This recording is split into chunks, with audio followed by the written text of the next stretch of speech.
우리가 오늘 예배를 보면서 불렀던 찬송 하나가 앞에 있는 요쪽에 있는 친구들, 그때에 저도 그때 막 그 곡이 나왔던 거예요. 세상에서 방황할 때. 그때 못 치는 기타를 가지고 회중석에 앉아서 청년 시절에 그냥 막 이렇게 코드 잡아가면서 그렇게 불렀던 생각이 납니다. 근데 그게 오늘 와서 또 부르니까는 40년의 시간이 지났는데 굉장히 이렇게 또 와닿고 그러합니다. 근데 이제 그분이 얼마 전에 하나님의 부름을 받으셨어요. 전용대 목사님이 되셔가지고 하나님의 부름을 받았는데 그것도 또 같이 오버랩되고 그러합니다. 오늘 식사 때에 SFC 교사분께서 저한테 성경을 떡을 예수님 만찬의 자리에서 떡을 떼서 떡을 가룟 유다에게 줄 때에 사탄이 그에게 들어갔더라 라는 이 말씀을 주위 SFC 아이들이 이 부분을 이제 토론을 이야기를 할 때에 질문을 던질 때 어떻게 답을 해줘야 되겠습니까? 예수님이 떡을 떼서 가룟 유다에게 주었는데 가룟 유다가 이 떡을 먹을 때에 사탄이 그에게 들어갔더라. 이걸 이제 물었어요. 근데 이제 제가 또 보면서 성찬이라는 이 자체는 굉장히 중요한 것이다. 왜냐하면 거기 그 자리에는 가룟 유다만 그 떡을 먹는 게 아니라 예수님의 다른 11 제자들도 그 떡을 떼서 같이 먹는다. 굉장히 중요하다. 그런데 이 성찬은 예수님께서 또 다시 오시는 날까지 계속 행하라고 했기 때문에 성찬이 말씀을 선포하는 것하고 성찬은 교회 공동체의 가장 중요한 은혜의 방편입니다. 그래서 제가 아이들한테 어떻게 해야 되는지를 물어봤길래 우리가 은혜를 받을 수 있을 때 사탄이 개입을 한다. 즉 다시 말하면 아이들이 쉽게 이해하려면 예배를 드릴 때에 사탄이 개입한다. 성찬에 떡을 뗄 때에도 사탄이 개입하는데 하물며 예배 드릴 때에 사탄이 개입 안 하겠습니까? 찬송 부를 때에도 사탄이 개입할 수 있고 말씀을 읽을 때에도 사탄이 개입을 할 수가 있습니다. 그러니까 11명의 제자들은 그 떡을 먹으면서 그리스도와 한 몸이 되지만은 나머지 한 사람은 오히려 사탄에 의해 가지고 예수를 파는 자가 되어버립니다. 근데 그걸 알려주고 난 다음에 제가 내려왔어요. 내려오고 나서 찬송을 부르면서 오늘 설교를 하기 전에 이 말씀을 잠깐 언급하고 난 다음에 제가 그 말씀을 가지고 구체적으로 설교를 한번 해야 되겠구나. 왜냐하면 우리가 생각하는 교회 공동체 안에서 드리는 이 예배에 대한 모든 모습들이 다 은혜의 방편이면 11사도인데 어떤 경우에는 그것이 우리에게 악한 영에 의해 가지고 가룟 유다와 같이 그리스도를 대적하는 방편으로도 일어날 수 있겠구나라는 것을 제가 그 질문을 받으면서 이렇게 답변해 주면 좋겠는데 이렇게 답변하면 되겠습니까? 라고 물었더니 이해가 되겠대요. 왜냐하면 사실 우리 선생님들도 아이들이 어떤 질문을 던질지 모르기 때문에 또 아이들에게 가르치기 위해서 그 부분에 대해서 영적으로 고민을 하고 있기 때문에 그 아이들 큐티더라고요. 아이들 큐티 부분에 그게 나와 있는데 거기에는 그런 내용이 안 나와 있지만 이거를 만약에 적용을 시킨다면 어떻게 해야 되겠습니까? 라고 물어보길래 이제 제가 그렇게 알려드렸습니다. 오늘 우리가 성경을 보게 되면은 고린도 교회는 이제 여러분들이 다 압니다. 제가 더 이상 배경을 설명을 하지 않아도 여러분들이 딱 들을 때 그냥 고린도 교회 문제 많아. 얘는 문제 많은 교회야. 그럴지라도 우리가 2장 1절에 보면 형제들아 문제가 많을지라도 그리스도의 피로 구속함을 받은 형제들입니다. 아볼로파나 게바파나 바울파나 그리스도파나 각각의 사람들은 육신을 입고 있기 때문에 팔을 형성해 가지고 분파 행동을 벌일지라도 그래도 하나님의 나라에서는 한 몸의 교회입니다. 형제들아 라고 하는 이 표현은 그리스도의 피로 구속함을 얻은 영적인 형제들을 이야기합니다. 근데 오늘 2장 1절에 보면 내가 너희에게 나아가 하나님의 증거를 전할 때에 바울은 고린도의 2차 전도 때 고린도로 갔습니다. 고린도에 가서 하나님의 증거를 전했어요. 하나님의 증거는 누구냐면 예수 그리스도입니다. 하나님의 증거는 예수 그리스도예요. 하나님의 증거는 하나님이 우리를 사랑하신다는 증거가 있어야 되겠죠.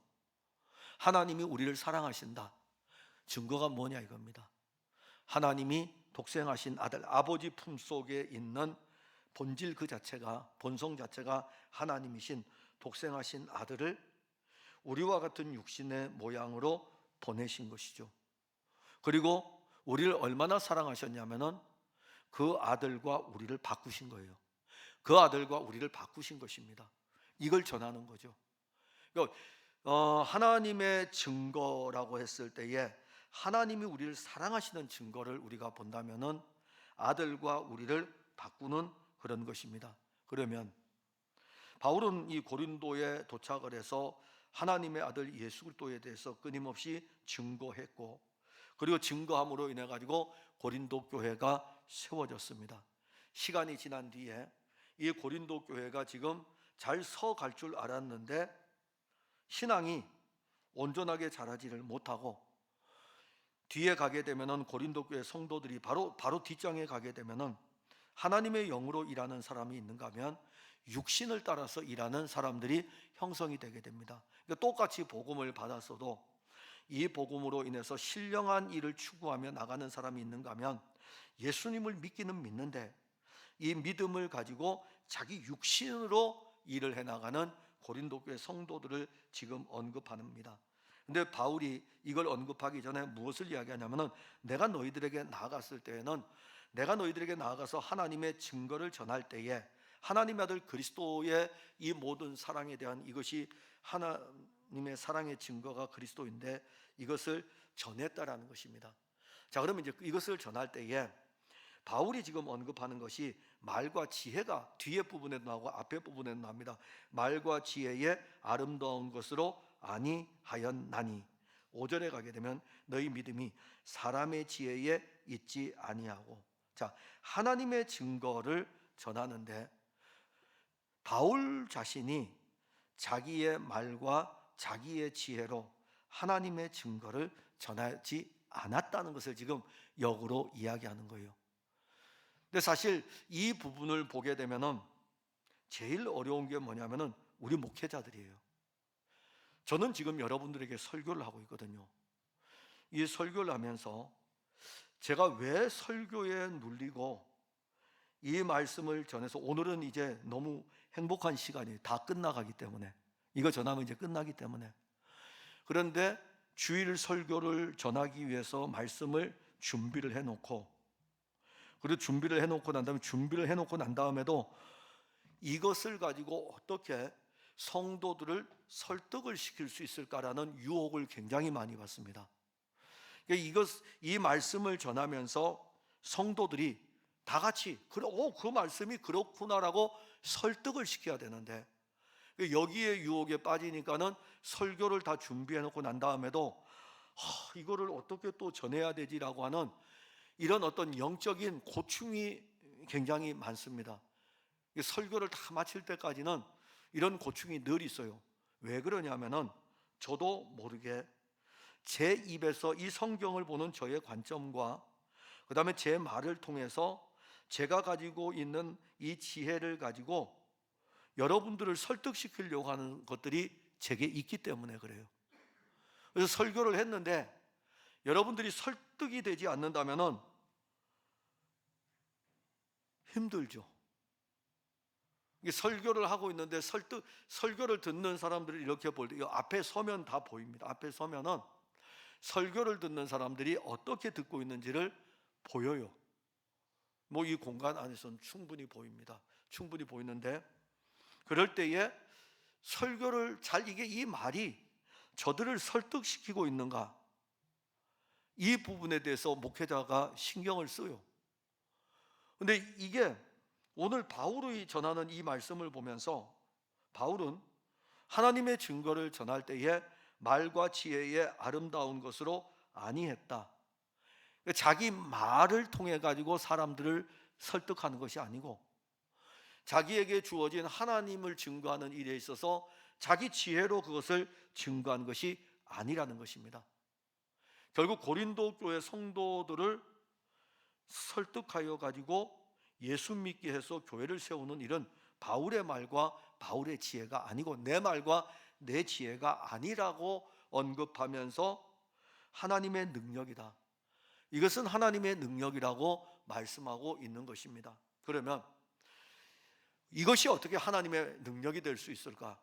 그래서 바울이 그 다음에 증거하는 게 뭐냐면은 내가 너희 중에서 예수 그리스도와 그가 십자가에 못 박히신 것 외에는 아무것도 알지 아니하기로 작정하였습니다. 자, 여기서 바울은 내가 너희 중에서 너희에게서 꼭 알고 싶은 것은 예수 그리스도이고, 그 다음에 내가 너희에게서 알고 싶은 것은 예수 그리스도가 십자가에 못 박히신 것, 이거 외에는 나는 너희들에게서 알고 싶지 않다 이겁니다. 역으로 말하면 나는 너희들에게 예수 그리스도를 전했고 나는 너희들에게 예수 그리스도가 십자가에 못 박히신 것을 전했다. 그러면 그들이 들었던 것은, 바울로부터 들었던 것은 예수 그리스도를 들었던 것이고, 그리고 예수 그리스도가 십자가에 못 박힌 것을 들은 거예요. 자, 그렇게 해서 교회가 세워졌는데, 이 교회가 시간이 지나면서 사역자가 없으니까는, 단독 목회를 하는 사역자가 없으니까는 이 고린도 교회는, 그때는 이제 이렇게 여러분들 아시면 돼요. 그냥 여기 있는 사람들이 우리 박장로님 집에서 고린도 교회가 하나 세워져 있고, 여기 이병숙 권사님 집에 고린도 교회가 하나 세워져 있고, 차봉호 집사님 집이 고린도 교회이고, 이철주 장로님 집이 고린도 교회, 이게 전체가 고린도 교회예요. 그래서 박창욱 장로님 집에서 고린도 교회가 하나 예배드리고 있고, 이병숙 권사님 집에서 고린도에서 예배드리고 있고, 이렇게 예배를 이렇게 나눠서 드리는 거예요. 근데 고린도에서 예배드리기 때문에 고린도 교회다 이렇게 이야기를 합니다. 그런데 바울이 처음에 복음을 전해서 고린도 교회를 세울 때는, 고린도 교회 성도들이 첫 출발을 할 때는 다 예수 그리스도에 대해서 들었고, 그 다음에 예수님이 십자가에 못 박히신 것에 대해서 들었어요. 이래서 믿기로 작정한 사람들이 모여서 예배를 드리는 것입니다. 근데 사역자가 없지 않습니까? 이제 사역자가, 바울이 1년 6개월 있다가 고린도를 떠났어요. 그럼 이제 이 공동체 안에서 여기서 이제 시작이 되는 거예요.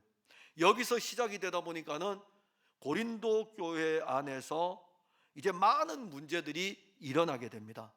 많은 문제들이 일어나는데 그 중에 하나가 여기 해가지고 4개의 파로 쫙 나누어져 버리는 거예요. 그래서 바울이 전하는 것은, 나는 너희에게서 예수 그리스도에 대해서 알고 싶다 이겁니다.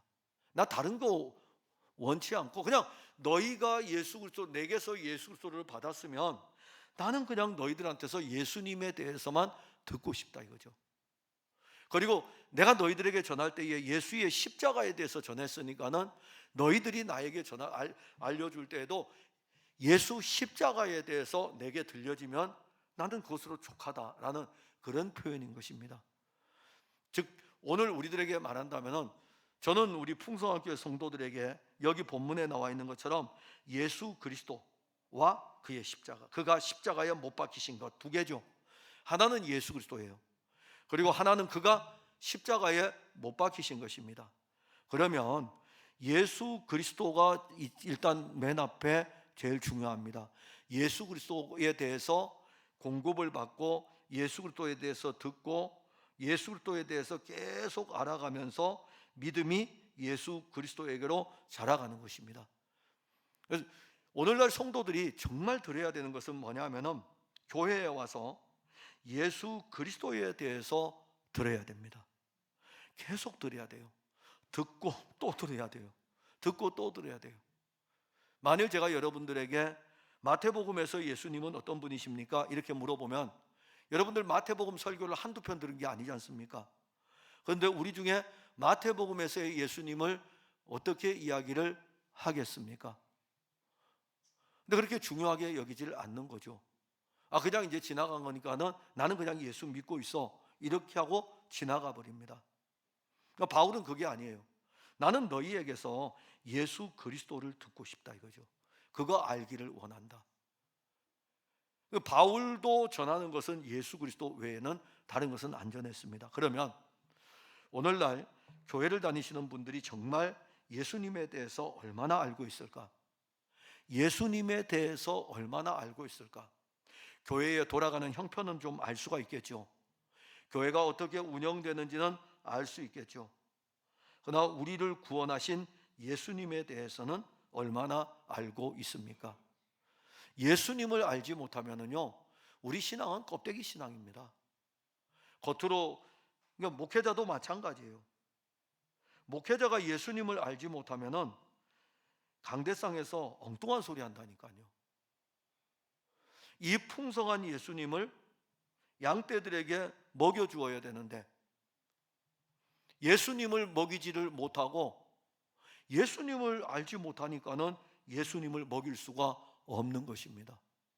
그냥 막 하다가 예수 믿으세요 이렇게 이야기하는 거지.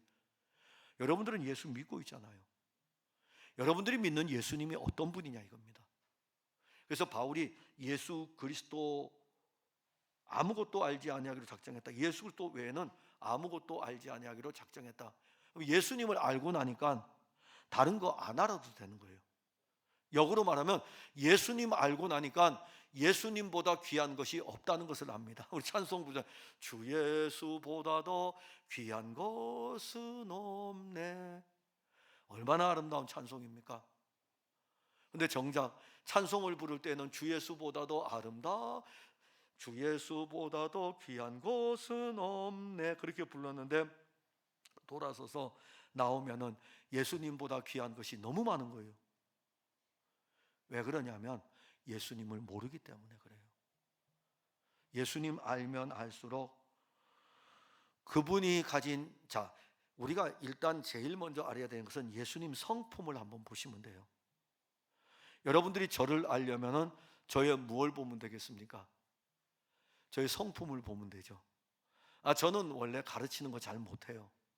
못하지만은 그래도 오늘까지 와서 가르치는 일을 했는데, 그래서 늘 교수 평가를 할 때마다 요거 평가를 요거 잘못하면 안 하면은 막 혼자 막 씨름하고 그러거든요. 근데 이제 새로 제 과목을 듣는 새 학기가 되면은 학생들이에게 쓰는 게 있어요. 제가 A4 용지에다 여러 개 써요. 역사에서, 세계 역사에서 중요한 사건 하나 쓰라 뭐 이렇게 쭉 쓰는데 하나가 왜 이 과목 수강하게 됐습니까? 쓰라 그러거든요. 그러면 반 이상이 이렇게 써요. 지난 학기 다른 학생들이 평가가 좋아서. 좋은 거는 점수 잘 주면 좋거든요. 그렇게 써요. 또 뭐라 그러냐면은 그 중에 하나가 또 저는 학생들 부를 때 인격적으로 대하죠. 뭐 그냥 대학생들 이제 막 시작했지만은 항상 그 이름 부를 때도 높여줘요. 공적인 자리에서 아이들 다 높여주고 개별적으로 이렇게 만날 때는 그냥 이렇게 어깨를 두드려 주면서 애들에게 힘도 주고 그러는데, 그래서 뭐 인품이 좋아서 그런 것도 있어요. 그나마 그렇구나. 근데 그게 무슨 소용이 있겠어요? 정말 중요한 것은 저는 아이들 앞에 딱 섰을 때 학교에서 공식적으로 예수 믿으라고 못해요. 근데 제가 강의를 하다마다 내가 목사라는 것을 간혹 이야기해요.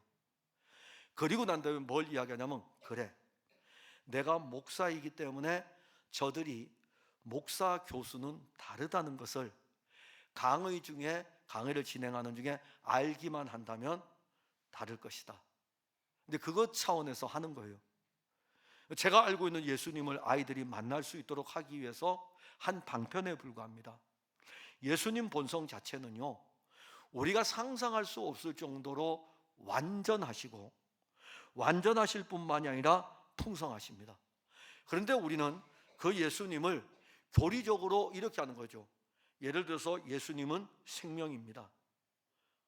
근데 생명이 실제예요. 생명이 실제라고요. 허물과 죄로 말미암아 죽은 우리들에게 생명이다라고 했을 때에 이 생명이 내 안에 지금 살아있는 실제의 생명이라는 거예요. 근데 우리는 예수님 생명이야. 그 다음에 예수님을 언급할 때 예수님 인자하셔, 예수님 자비하셔, 예수님 의로우셔, 예수님은 기업이셔, 예수님은 빛이셔. 다 알고 있죠. 여기 예수 그리스도를 안다는 것은 그런 의미가 아니고 하나님의 영으로 말미암아 내 안에 실제인 거, 내 안에 실제인 거. 근데 그걸 어떻게 알아갑니까? 이거는 성경 공부를 통해서 알아가는 게 아니고요, 성경 공부도 유익합니다. 왜냐하면 알아가는데 분명한 일을 해요. 설교도 알아가는데 분명히 일합니다. 그래서 믿음이라는 것은 들음에서 나고 들음은 그리스도의 말씀으로 말미암는 거예요. 한순간에 알아지는 것이 아니라 성경 공부를 통해서 머리를 아는 것이 아니라 하나님의 영이 그 말씀을 우리에게 그리스도를 알게 해주시고, 설교를 통해서 하나님의 영이 그 말씀에서 그리스도를 우리에게 알게 해주시고, 이렇게 그리스도가 채워졌을 때에 너희에게서 그리스도를 내가 보고 싶은 거예요. 너희에게서, 우리 모두에게서. 그 다음에 나온 게 뭐냐면은 예수 그리스도의 십자가를 언급한 게 아니에요. 예수 그리스도와 그의 십자가. 그러면 예수 그리스도가 하나님의 본체이신데 그분이 죽으신 거잖아요. 예수 그리스도에 대해서 알고 그분이 십자가에 죽으신 것을 아는 거예요. 그럼 이 죽으심이 우리와 관계하고 있다는 것이죠. 예수 그리스도가 우리와 관계하고 있고 그분이 십자가에 죽으신 것이 누구를 위함인가? 우리를 위함이라면 그 십자가에 대해서, 십자가의 그 은혜 외에는 내가 아무것도 알지 아니하기로 했다. 그러면 고린도 교회에서 일어나고 있는 수많은 문제들을 풀어가기 위해서 바울이 고린도 교회 편지를 쓰지만은 이제 나는 그 모든 것을 듣고 난 다음에 다른 이야기는 안 듣겠다 이겁니다. 나는 너희에게서 예수 그리고 그 십자가 그것만 알면 된다 이거죠. 그러면서 풀어가는 거예요. 그러니까 우리가 믿음 생활할 때에 고린도 교회처럼 이런 문제들이 있습니다. 그랬을 때에 정말 어떤 한 성도를 만나고, 여러분들이 함께 교제하는 성도들을 만나고 기관에서 성도를 만날 때에 그분이 아는 예수 그리스도, 그리고 그를 위해서 십자가에 달린 예수 그리스도, 이것을 알고 서로에게서 이것으로 교통한다면 이것이 바로 교회의 유익인 것입니다. 그런데 오늘 3절에 보면은 3절, 내가 너희 가운데에 거할 때에 약하고 두려워하고 심히 떨었노라. 내 말과 내 전도함이 설득력 있는 지혜의 말로 하지 아니하고. 역으로 이걸 우리가 보게 되면은 바울이 지금 고린도 교회에 있을 때에 1년 6개월을 있었죠. 그가 육신적으로 얼마나 약한가를 아는 거예요. 그가 육신적으로 그 고린도에서 예수 그리스도를 전하고 고린도에서 그의 말과 지혜로 했다면은 그는 약하고 두려워서 거기서 열매를 맺을 수 없어요. 처음 목회 사역을 했을 적에 성도들이 그렇게 많지를 않았죠. 그리고 설교를 하면서 말씀을 전합니다. 늘 불안해요. 여러분들이 저를 믿음 없다고 하셔도 상관없어요. 늘 불안해요. 오늘은 어떤 교인이 우리 교회를 나가서 안 올까? 또 교회 막 하다가 보면은 오늘은 또 어떤 교인이 또 목사님 이제 교회를 옮겨야 되겠습니다 이렇게 이야기를 할까? 그러니까 여기에 긴장이 돼 있는 거예요. 그래서 너무너무 힘들어 가지고 하나님 왜 나는 병원에 한 번도 안 누워요? 진짜 병원에 눕고 싶었어요. 교통사고라도 나서 병원에 눕고 싶었어요. 왜냐하면 병원에 누우면은 그래도 그 신경 좀 안 쓰고 침대에 누워 있을 수 있으니까. 근데 결국 교통사고 한 번 나긴 났어서 누웠었을 때는 이미 교회가 안정됐을 때고요. 그때 당시에 이게 지금 교회가 어떻게 서가야 될지를 온전히 알지 못했을 때에 막 두려운 거예요. 그러면서 어떤 생각까지 가냐면, 하나님, 내가 죽으면 이 교회가 존재할까요? 지금은 제가 죽어도 이 교회는 존재합니다. 지금은 제가 이 교회에서 은퇴라는 말을 하지 말라고 하기 때문에 그 말 못해요. 지금은 제가 죽어도 이 교회가 존재합니다. 충분히 존재해요. 근데 그때는 얼마나 이게 성도들이요 각각 이렇게 뭉쳐져 있는 이 모습, 뭉쳐져 있지 않은 이 모습인지, 제가 죽으면 성도들이 다른 교회로 다 이렇게 떠날 것 같더라고요. 누가 후임이 오더라도 그 후임이 이들을 다 다시 끌어안고 가기가 힘들겠더라고요. 저는 이 말씀을 보면서 여러분들하고 목회의 관점에서 보는 것하고 또 다르더라고요. 두려워요. 그리고 성도들을 대할 때마다 내 육신으로 대하게 되면은 그걸 어떻게 이걸 어떻게 하지? 목회를, 그러니까 사람 관계하는 게 제일 힘들잖아요. 목회도 사람 관계하는 겁니다. 그냥 성도들 그날 딱 볼 때에 얼굴에 인상 써 있으면은 저분은 또 오늘은 무슨 일 때문에 인상을 쓰고 있을까? 그러니까 제발 저를 보면 항상 웃으세요. 아니, 볼 때에 인상이 써 있으면은요, 저분은 무슨 일이 있지? 교회하고 무슨 일이 있길래 저렇게 교회 들어오면서 인상을 쓰고 들어오지? 막 이런 생각이 들어가요. 근데 예배 마치고 나갈 때에도 인사도 안 하고 나가잖아요. 그럼 저분은 이번 주에 오늘 주일날 나하고 뭐 안 좋은 게 있나? 그게 저의 지금 원래 모습이에요. 육신을 입고 있는 저의 모습입니다. 그래서 바울도 이 부분을 이렇게 썼어요. 내가 너희 가운데 거할 때에 약하고 두려워하고 심히 떨었노라. 이게 육신을 입고 있기 때문에 바울이 근데 바울을 강하게 붙드는 하나가 있는데, 바울이 붙들려 사로잡은 것은 그리스도 예수예요. 그리스도 예수였기 때문에 이 표현을 쓰고 있지만은 그는 고린도에서 1년 6개월 사역하면서 실질적으로 약하고 두려워하는 것 같지만은 그는 강한 자였어요. 왜 강했냐면 육신은 약해 보일지 모르지만은 그의 영은 강했던 것입니다. 그러니까 그리스도인은 신앙생활할 때에 그리스도의 영으로 말미암아 강한 자들입니다. 그러니까 육신으로 강한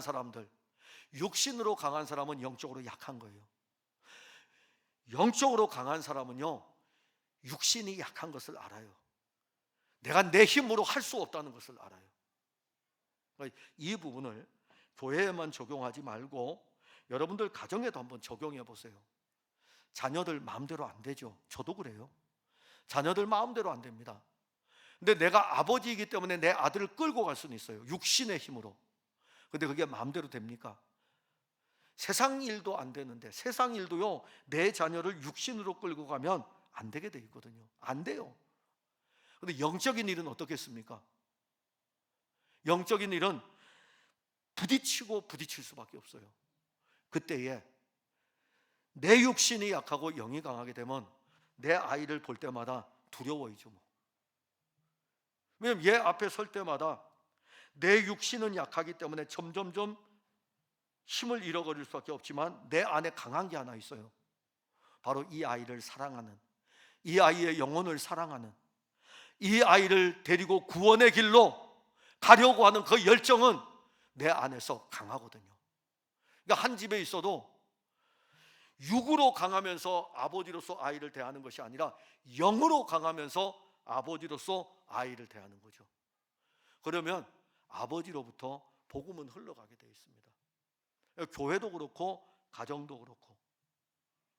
그래서 바울도 보면은 너희 가운데 거할 때에 약하고 두려워하며 심히 떨었노라. 그래서 4절에 내 말과 내 전도함이 설득력 있는 지혜의 말로 아니하고, 만일 바울이 자기의 지혜를 의지하고 자기의 육신을 의지해서 자기 말로 자기가 전도해서 고린도 교회를 세웠다는 이것이 강했다면 바울 더 힘들었을 거예요.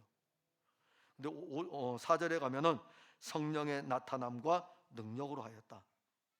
그러니까 그는 육신으로 고린도 교회 성도들을 대할 때에는 정말 두렵고 저들을 끌고 갈 수 있는 힘조차도 없는 모습이지만, 바울이 그들을 끌고 갔던 힘은 그의 예수 그리스도를 전할 때에, 예수 그리스도와 그 십자가를 전할 때에 성령이 나타나서 능력으로 일했다는 것입니다. 성령은요, 하나님의 영은 예수 그리스도를 전할 때에 하나님의 영이 일하셔요. 그리고 예수 그리스도의 십자가를 전할 때에 하나님의 영이 듣는 사람들 가운데 구원에 이르게 합니다. 놀랍지 않습니까? 제가 예수님 아무리 전해도요, 사람은요 안 받아요. 내 지혜의 말로 아무리 공교하게 짜놓고 해도 안 되게 돼 있거든요. 사실 제가 설교를 준비할 때 그냥 준비하겠습니까? 서론을 하고 본론을 하고 결론을 해가지고 한 줄로 쭉 내려가도록 이렇게 하는데, 저도 제 나름대로 공교하게 서론, 본론, 결론을 해가지고 설교 원고를 작성을 한다고요. 그 잘 짜여졌다고 생각하지만은 제 말로 여러분들을 설득할 수 없습니다. 그런데 이 설교를 통해서 그리스도가 증거되어질 적에 하나님의 영이 우리 안에 이 말씀을 가지고 일하시는 것입니다. 바울은 그거를 고린도에서 알았어요. 고린도 교회에서 1년 6개월 사역하면서 알았던 것입니다.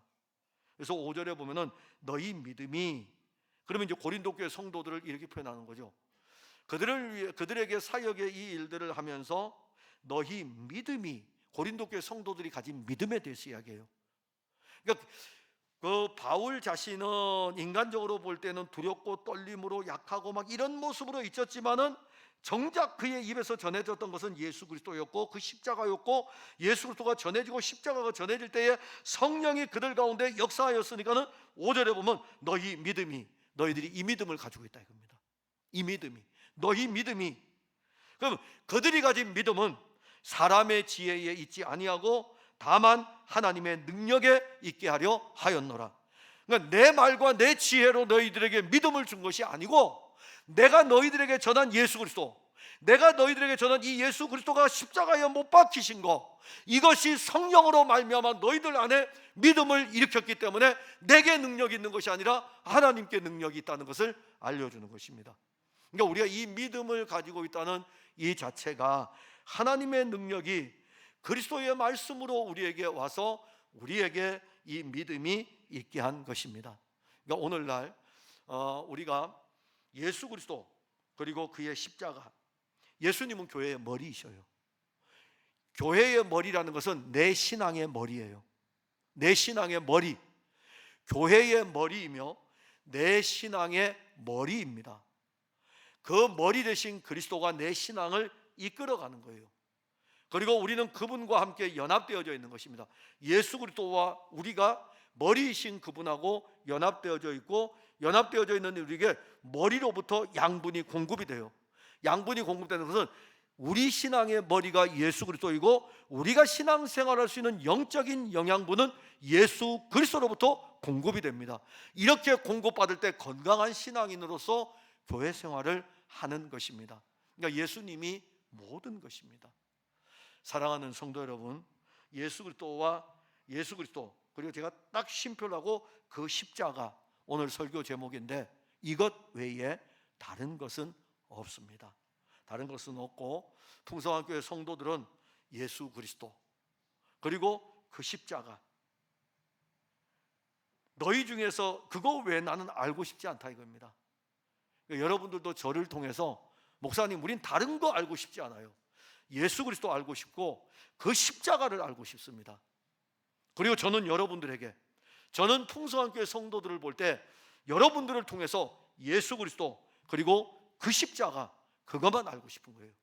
이게 바로 생명의 교통이며 생명의 화답인 것입니다. 기도하겠습니다. 하나님 은혜를 감사합니다. 예수 그리스도 그리고 그의 십자가, 예수 그리스도가 얼마나 풍성한 분입니까? 예수는 하나님의 아들이십니다. 예수는 그리스도이십니다. 예수는 영원한 생명입니다. 예수는 영원한 기업입니다. 예수는 우리의 신부요, 예수님은 우리의 목자이십니다. 예수님은 우리의 생명의 물이고 예수님은 우리의 생명의 떡입니다. 예수님은 우리의 의입니다. 아니, 이 예수님에 대해서 우리가 이야기를 한다면 성경 안에 예수님에 대한 내용들이 얼마나 많이 나옵니까? 근데 정작 우리는 신앙생활하면서 예수님에 대한 이야기는 별로 없습니다. 우리는 이제 앞으로 신앙생활하면서 예수님 더 알고 싶고 예수님 더 이야기하면서, 그리고 예수님이 달린 그 십자가, 그 십자가가 우리의 입술로 또한 자랑되기를 원합니다. 목사뿐만이 아니라 우리 모든 사랑하는 성도들도 예수 그리스도 그리고 그 십자가 외에는 알지 아니하기로 작정하였음이니라. 이 고백, 이 은혜가 우리 모두에게 있게 하옵소서. 예수님 이름으로 기도하옵나이다. 아멘.